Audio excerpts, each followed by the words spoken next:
technology. On behalf of LCCEF, Robin and I, the president, have continued to meet regularly with administration as we attempt to work collaboratively and creatively on a variety of topics, including ongoing labor relations and budget development. I want to remind you of 2 key points from the statement made by Budget Development Subcommittee in February. 1, the committee is considering scenarios that include personnel expense reductions that would offset 28% of the projected budget deficit. Also, a $6 per credit tuition increase would mitigate only 18% of the projected budget deficit. I'm wide-eyed and naive as I witness the tactics deployed by LCC administration with regard to their recommendations on outsourcing and the specific language around the tuition increase vote tonight on page 66 of your packet. LCCEF stands by the statement made in February by BDFs. Administration does not want to solidify a tuition increase that they publicly supported before deciding on outsourcing. Let me read that again. Administration does not want to solidify a tuition increase that they publicly supported before deciding on outsourcing because they know, just like I do, that at the end of the day, we will balance a budget one way or another. They're going to use all the leverage they can, and in this case, that's complicating a simple, reasonable, supported tuition increase tied up with outsourcing. I'm not concerned whether Barnes & Noble will allow and deliver all materials that the faculty wish to have. The bottom line is that Barnes & Noble has the choice of cost savings and labor that LCC administration does not have. Comparable Barnes & Noble positions will not offer the same wages and benefits. As one of my colleagues said, the social benefit question then is whether the value is better retained locally or at Barnes & Noble's corporate bottom line, the store's employees' wages or the corporate executive's wages. As we consider solutions to our budgetary needs, I implore you to reflect upon the social justice implications of the decisions being made this evening. I ask you to question whose perspective is not being represented here. How do we enact systemic change that works to advance the needs of students, employees, and the college as a whole? Thank you very much. Have a great night.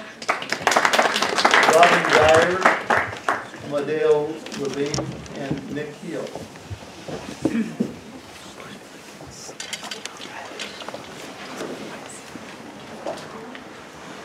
Good evening. I'm Robin Dyer, President LCCEF, and tonight you will be asked to vote on the college's recommendation to outsource food services and the Titan bookstore. LCCEF does not support either of these recommendations. In the case of the Titan bookstore, we are deeply concerned that OER materials will be negatively impacted, which will mean more costs passed on to our students. In the past, with higher enrollment numbers, our bookstore was a revenue generator and likely will be again when enrollment increases. Essentially, this means a loss of income to the college in the future years, income that will go to a corporation instead. We also believe it is a mistake to outsource food services. We doubt an outside vendor will be concerned with the needs of the college and the students by providing adequate hours of operation or healthy food choices. It is also likely during the low enrollment period we will not find a food vendor who wants to operate at Lane, or they may give it a try and fail, leaving us with no food options. Then the college would incur the expense of starting up in-house food services again. And in both cases, we are very concerned about the potential loss of student jobs, as well as staffing the businesses with employees not from Lane. We are skeptical they will match the professionalism, dedication, and care of our Lane classified staff. And we are concerned they will not have the pride in the newly remodeled areas of both the Titan store and the cafeteria, which will create more work for our trades and more cost to the college. Please consider another example of outsourcing that does not seem to be at Lane's best interest. The college pays nearly $1 million to outsource the management of Titan Court. That management company is clearly making a profit, or they wouldn't do it. How does this benefit Lane, to have someone else make a profit on our property? Might we be able to manage this in-house? Ryan Fryer, I hope I pronounced that correctly, ASLCC treasurer, proposed an idea in BDS just this past week that is interesting. Perhaps we could use Titan Court as a lab setting for the hospitality program. Perhaps we can diminish the cost of management of Titan Court with a combination of in-house management and curricular activity. We urge you to vote no on outsourcing Lane Food Services and Titan Court. Amadeo, Rabin, Nick Heel, and Siobhan Wright.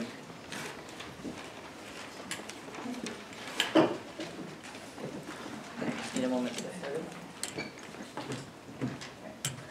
Hello everybody, my name is Amadeo Rabine. I use he, him pronouns, and I am the Vice President of Student Government. At your own time, please look over this letter that was passed by the Student Government Senate and was signed in support by our multicultural unions and the Student Veterans Center. So just read that on your own time. So this school has an unreasonable expectation of students, that we will continue paying for a service that doesn't benefit us. A sentiment that I keep consistently hearing in a lot of meetings is that students are thrifty. We are. And we will leave for the same product at a better price.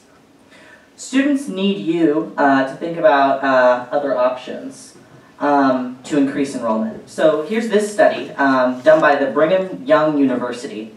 And they found that by lowering tuition at community colleges, it increased enrollment by 20%. And this was over, a time. It was not just immediately they got 20% back. But by lowering, they got enrollment up. The enrollment did not take these numbers from universities, but from people who were previously unable to afford to attend college. There is no painless solution to this budget problem we see before us, but there are solutions that take the weight off of students' shoulders, and I am asking you all to be our solution. You need to find an alternative solution to this budget, like fundraising and smart cuts. You're asking us to invest in your decisions, but as stakeholders, we are tired of fixing years of debt at the price of our success. You are going to hear stories of how tuition impacts our day-to-day living, but there's lack of budget transparency to the students in our community and in this room on how these dollars have been spent for the previous 15 years, and it is reprehensible to me. Freeze our tuition and delay this decision. Find other ways to balance your budget than on the backs of our students who are already bringing you revenue.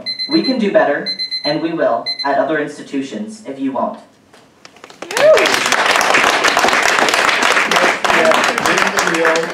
Siobhan Wright and Rick Williams. Hey everyone, my name is Nick Key. I'm the student body president, and my pronouns are he, him, his, and I'm here today to call a tuition freeze for the 2019-2020 academic year. For far too long, students have been footing the bill for this institution's poor choices. The impacts of these tuition increases have been felt deeply on this campus. Right now, you should be looking at some student testimony that I've been collecting over the last few weeks about the struggles that our students have been facing. We asked students, what made you decide to attend college? Students said, getting a decent job with a livable income. Students said, making a better life for my kids. Students said, I want to make my life better, and by extension, the community. We asked students, how do tuition increases impact you? Students said, my financial aid already doesn't end up covering all of my tuition, and I'm already in the red every term. Students said, I'm not able to attend the classes that I need. Students said, I will have to drop out.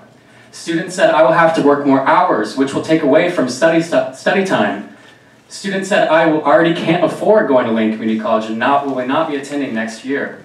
We asked students, how do rising increases in textbooks affect you?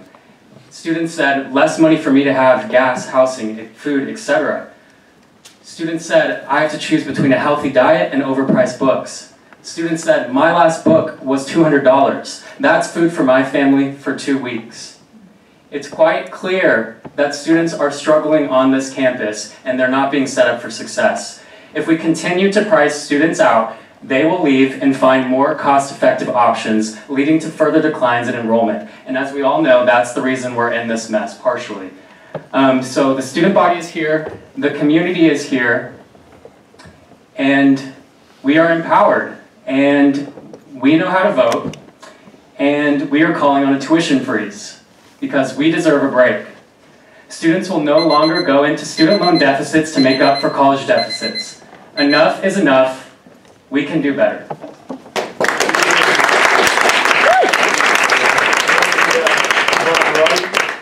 With Rick Williams and Dan Good. Siobhan, are you here? Siobhan, I don't think so. Okay, we're going to skip to Rick Williams. If Siobhan shows up, we'll put her back in the queue. Rick, are you here? Right here.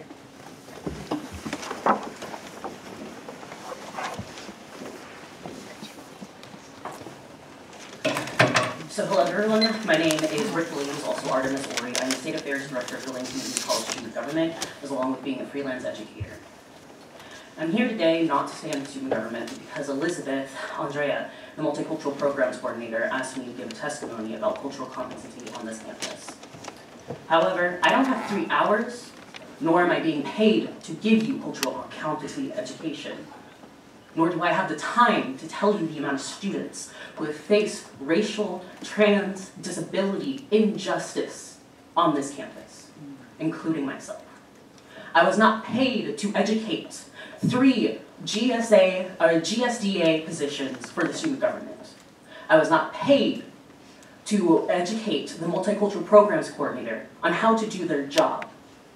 I was not given due process in interviewing for any of those positions, and then I had to train the people who got picked over me when I was overqualified for the positions I applied for, simply because I cannot go to this college without seeking some sort of support. Our Center for Accessible Resources is not a center for accessible resources. It's a center for, if you already have a documented disability, you're fine.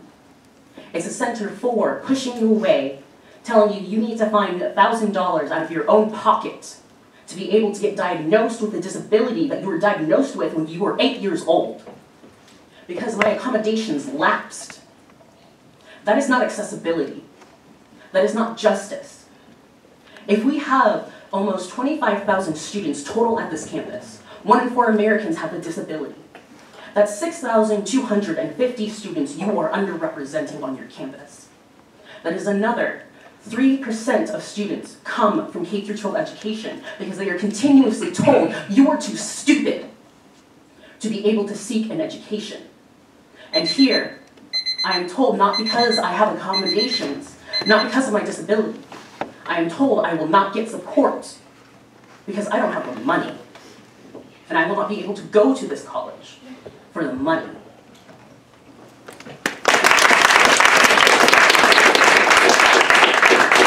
We got Dan Good, David Festus, and Bryant Everett.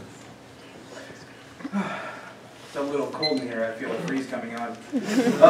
So allow me to start this by quoting the master of ethics, Immanuel Kant's second formulation of the categorical imperative, in which he states, act in such a way that you treat humanity, whether in your own person or in the person of any other, never merely as a means to an end, but always at the same time as an end. What Kant is saying here is that LCC should not be using students as the bear-all for the burdens of the budget, but treat us as the investors in this college. Yes, in this country, we have to pay for college, but that does not mean you get to make us pay for every detriment and shortcoming that you come across. These are things that I learned from Dr. Caroline Lundquist, the best professor this school has ever had. You all let her go 2 years ago when you decided to chop the philosophy department to save the budget. You left us with one choice for philosophy, a professor with alt-right views teeming with misogynistic, racist, and bigoted underviews. And that's what brings me to my next point. You all have done nothing to show students you care. You continue to hire and protect known racists, trans and homophobics, misogynists, ableists, and known sexual predators, knowing what we as students feel about this. And this is not okay. We have continued to come to you and you still do nothing. And you wonder why you keep losing enrollment. You all keep asking this question on every council. Well, maybe it's because you don't listen to your investors. If we are going to be a school on profit, you might as well listen to the people who are putting the money into it. I came to y'all 2 years ago with an idea that could have put $2+ million back into the general budget. Now, while my numbers were a little bit askew due to the unupdated numbers that you all put in the public record, my estimates, once I found those actual numbers, were not far off. That plan was of equitable cuts throughout the entire institution, all stakeholders. That plan was meant to cut some of the percentages off of the ungodly salaries of administrators, which most are more than an entire state, but not just to communicate. I'm sorry, that does not seem like 3 minutes, but you all give 3 minutes to students and faculty and staff here to try and tell you what you all need to do to help make this institution something that's going to actually do something for us. And you need to be sitting there and having hours and hours on end with each and every one of these stakeholders. Everybody here is sitting here fighting for the same thing, to see people come to this school and get out there and help build our communities. This is not something for you all to make money off of. Stop working for your paychecks and work for the students, work for the faculty, and work for the staff. I'm sick of coming in here and having just a 3-minute speech, and I know I understand that's the thing, but you all have to understand that we make this college run, not you. You need to be fair to the other people who signed up to speak. Fair enough. You're being inappropriate. It seemed like it was less than 3 minutes just because it was. We reduced it to 2 minutes so that we can have more people speak tonight.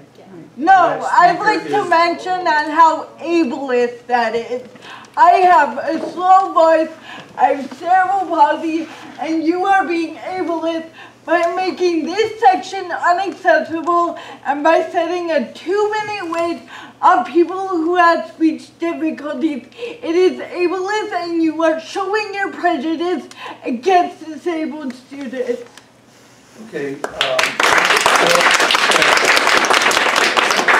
Chair, I just make the recommendation that to be equitable, we do increase the 3 minutes for folks to have accessible It wasn't public fair to comment. the people who've gone before and who've limited themselves to 2 minutes. Is it fair to my disability and is it fair to my education for you to put me on I'm the happy stance for of you to able- have as much time as you personally And need. you should be happy for everyone else to have as much time as they need.